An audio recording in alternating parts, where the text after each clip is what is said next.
Hello students, चलिए start करते हैं। एक्सरसाइज 3.3 का क्वेश्चन नंबर फर्स्ट देखते हैं क्या है।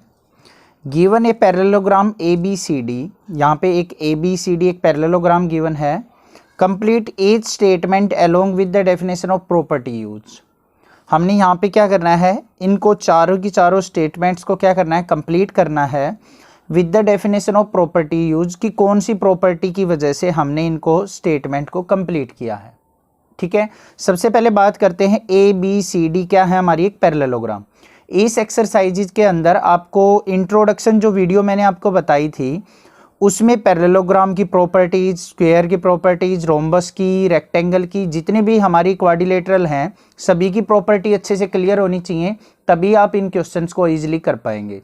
ठीक है, अभी तक आपने इंट्रोडक्शन अगर क्लियर नहीं किया है तो आप उनको जाके एक बार इंट्रोडक्शन को देख लें, तभी आप इन क्वेश्चन को बहुत इजीली कर सकेंगे। सबसे पहले बात करते हैं एडी। एडी क्या है, हमारी साइड ऑफ ए पैरेललोग्राम है। अब एडी किसके इक्वल होगी, एडी जो है बीसी के इक्वल होगी। क्यों होगी, क्योंकि पैरेललोग्राम की प्रॉपर्टी होती है कि अपोजिट साइड्स जो होती हैं वो क्या होती है, एक दूसरे के इक्वल। तो यहाँ पे फर्स्ट वाले पार्ट के अंदर क्या आ जाएगा, एडी इज इक्वल टू किसके आ जाएगा, हमारा बीसी के। साथ में यहाँ पे definition of the property used बोला है, तो यहाँ पे इसकी प्रॉपर्टी यूज भी लिख देंगे, क्या है, अपोजिट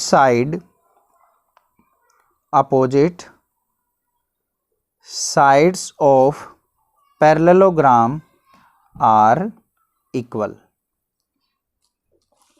आई होप ये चीज आपको पता चल गई होगी। अगर आपको अच्छे से प्रॉपर्टी पता है तो आपको पता होगा कि अपोजिट साइड्स क्या होती हैं, इक्वल होती हैं। नेक्स्ट बात करते हैं अपनी सेकंड की, एंगल DCB।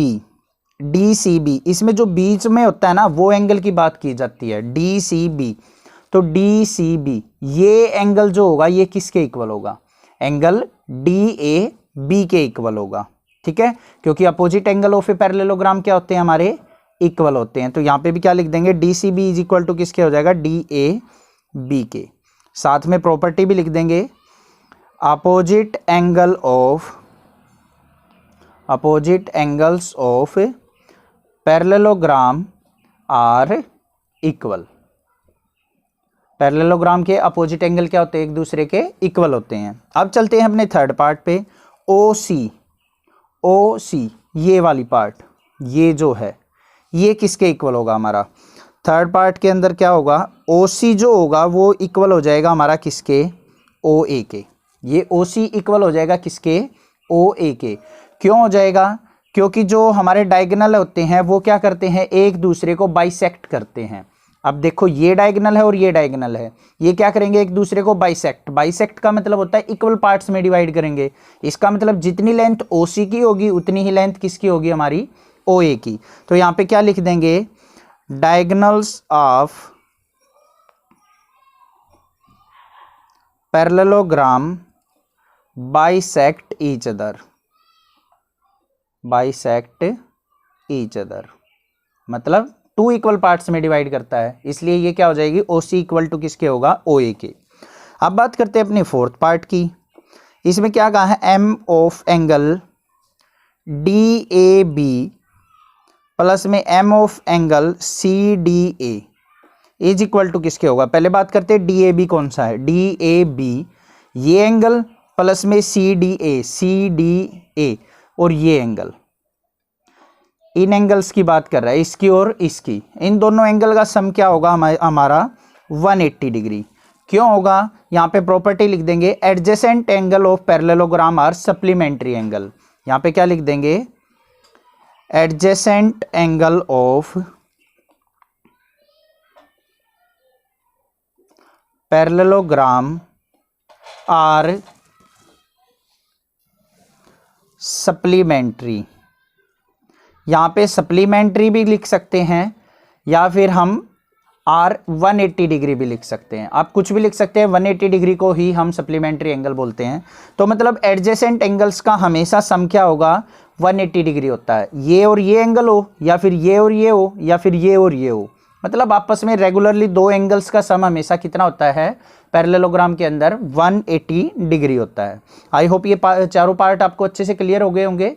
नेक्स्ट देखते हैं अपना question number second. Question number second क्या कहता है, consider the following parallelograms, find the value of x y and z. यहाँ पे हमें कुछ फिगर्स गिवन है, इनमें हमने क्या करना है, एक्स वाई जेड की वैल्यू क्या करनी है, फाइंड आउट करनी है। अपनी प्रॉपर्टीज को यूज करके, पैरेललोग्राम की प्रॉपर्टीज को यूज करके हम इजीली इनको फाइंड आउट कर सकते हैं।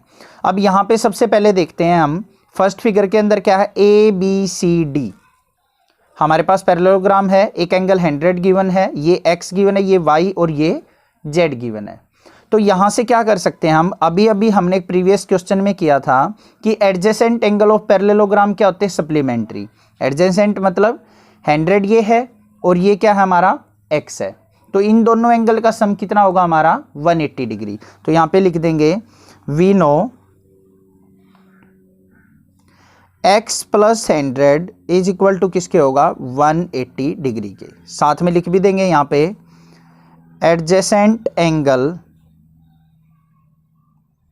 Of parallelogram are of 180 degree.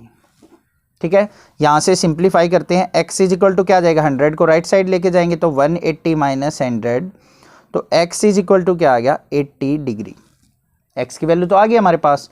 अब क्या होता है, x इक्वल टू किसके होगा, z के इक्वल भी होगा, क्योंकि अपोजिट एंगल ऑफ पैरेललोग्राम क्या होते हैं, इक्वल। तो यहाँ पे क्या लिख देंगे, एंगल x इक्वल टू किसके होगा, एंगल z के। यहाँ पे भी साथ में लिखेंगे opposite angle of parallelogram are equal. ठीक है, और इसी प्रॉपर्टी का यूज करके angle y is equal to क्या हो जाएगा हमारा 100 degree, opposite angle of parallelogram are equal. तो x इक्वल टू z है, x की वैल्यू क्या आई थी 80 डिग्री, तो यहाँ पे क्या हो जाएगा, angle z is equal to भी क्या हो जाएगा 80 डिग्री।